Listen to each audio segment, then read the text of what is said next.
What's up, viewers and enigmaticians? Welcome to EnigmaCraft Season 1 Origins. This short instructional video will go over the first few mods the server will hold. Also, we'll talk about some of the structurings and stuff for the season, because it's not going to be like the first season, hardly at all. We don't want anybody to be confused about what's happening, so I'll break it down real simple for everybody.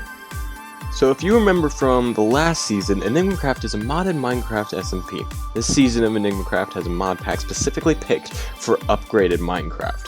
So basically all of these mods will make Minecraft better than it was before. Also, when we start our server, we'll start with a few mods. I'll go over those in just a minute. But every 2 weeks, another mod will be introduced into the server.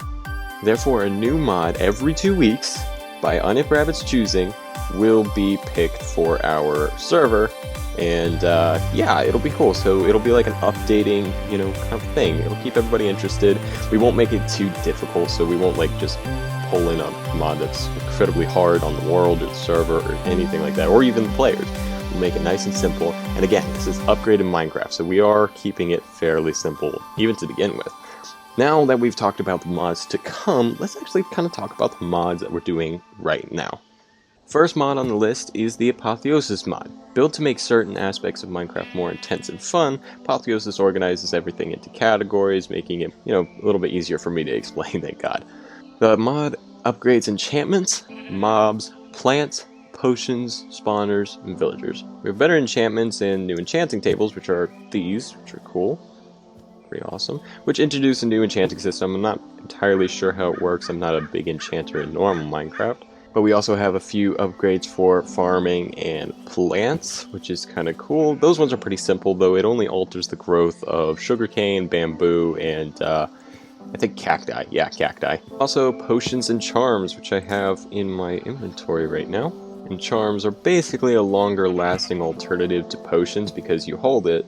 And this one is a charm of invisibility, so you can see it right there. It's a charm of invisibility. If I was to use it, then you'd see the bar start, and it's already started, so now I am literally invisible. So that's me. It's using its charm of invisibility. Now, it'll last for as long as you hold it, so it'll go down on its timer, but it will actually restart, which is so dang cool. With Apotheosis, we also obtain 2 new effects, which are called... Oh, my charm kept going.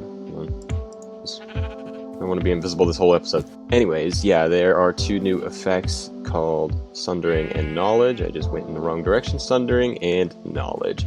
So both of these are really awesome. And Sundering is basically the opposite of Resistance. It makes it a little bit more, difficult to fight mobs and things like that. So it's a negative effect. And I grabbed out a charm just to show you that, we can still use these. But yeah, basically it's the opposite of Resistance, and it will... well, not necessarily hurt a player, but make them more vulnerable. So yeah, let's get rid of that, because we don't want Sundering. Definitely don't want Sundering. Great thing to use for potions and stuff against players when you're going to fight them. Splash push them with some Sundering and you'll be good. But now let's go over to the Charm of Knowledge. I have 2 sheep spawn eggs, because this little guy gave me the idea of doing that. Okay, so basically what we're going to do is we're going to spawn one of these guys, and we'll go in survival mode real quick. And we'll spawn this thing, grab out another axe. If we were to kill this, we would get a little bit of XP. Now, if we were to activate our Charm of Knowledge, and then do the sheep and the axe, and we gain a whole bunch more. We already leveled up from a small sheep, and we actually got more than that because it went up a little bit higher than it was before. So the knowledge effect actually quadruples the amount of XP that you get when you do anything. So if you have a Charm of Knowledge and you go mining, or if you have a Charm of Knowledge and you go, fighting monsters or something like that, it is a perfect thing to have to get tons of XP. Apotheosis also has a villager mod that will kind of help with upgrading the trades and stuff like that, specifically for the wandering trader. It gives them much better trades to mess with and stuff like that. So yeah, that's kind of nice. Smaller piece of it, but it's still good. The last thing I'd like to go over in Apotheosis is boss battles. Every now and then you'll see a lightning strike in the night. Boom! No rain or storm in sight. The lightning strikes a normal hostile mob of some sort, a zombie, a skeleton, enderman, something like that. And that creature gets armor and intense power and durability from the lightning, making it a boss. So yeah, this is one of the many bosses that you can get. This guy is a zombie piglin. His name is Melody the Curious. These guys give you everything that is on them if you do kill them. They're a little difficult to kill. I'm working with a netherite axe, and I'm sure I'll be here for just a minute.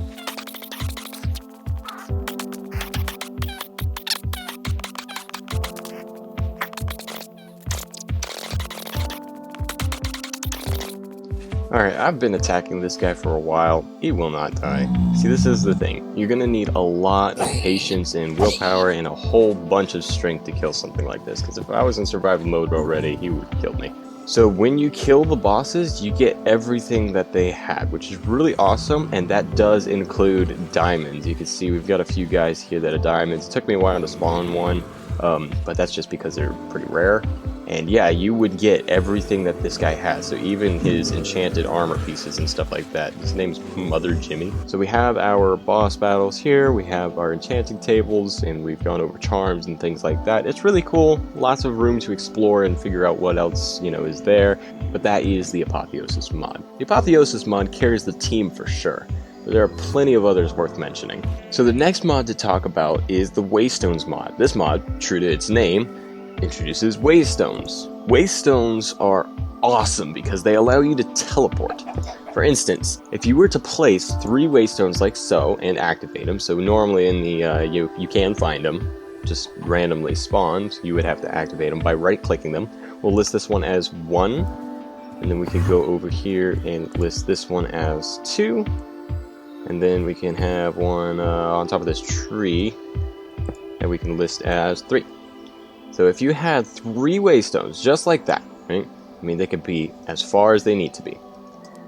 And you were to right-click it, you can actually teleport to the next one. So this is 3, this is on top of the tree. If you were to teleport to 1, you'd be back on the ground.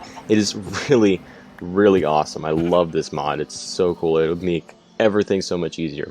Honestly, this would have helped with Thor and Under Rapid Space from the test season. These waystones can be built or just found lying around, like I said earlier.